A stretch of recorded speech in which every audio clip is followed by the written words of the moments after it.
Hello friends, welcome to the second video on simplification and approximations, which is a very important topic in most of the banking examinations. In this video, I would like to share some tricks and tips to keep in mind while solving the problems. To be frank, there is nothing called shortcuts in maths, but we can have some time-saving techniques to solve the problems in the fastest possible time. Now, let us get into a few of those. The first tip to keep in mind is the conversion of decimal numbers to the nearest possible integer value. Then, simplify the given equation using the new values that you have obtained. In order to have a better understanding of this, consider the equation given. In this equation, we need to evaluate the expression 1234.32 plus 43526.90.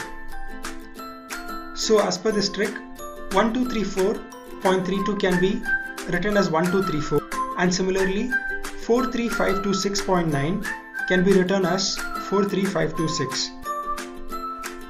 Our next step is to evaluate the expression on the two new obtained values.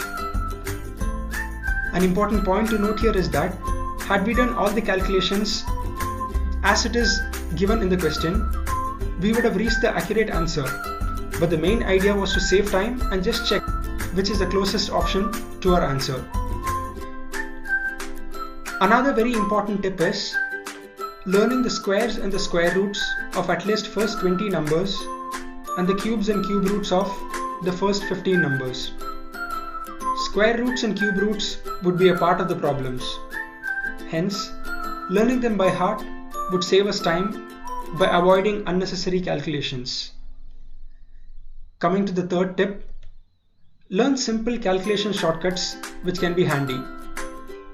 For example, you'll find a lot of multiplication shortcuts or shortcuts to find cube roots or square roots, etc.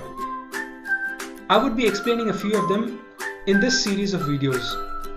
Practicing those methods again and again would help you increase your speed to solve the problems at a faster rate.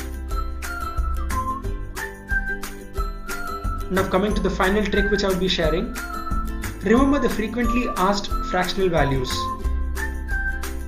I have tabulated the most frequently used fractions.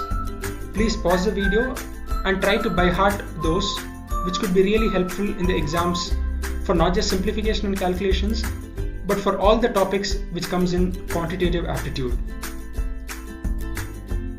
Another very important point to notice, the time that must be spent to solve a problem.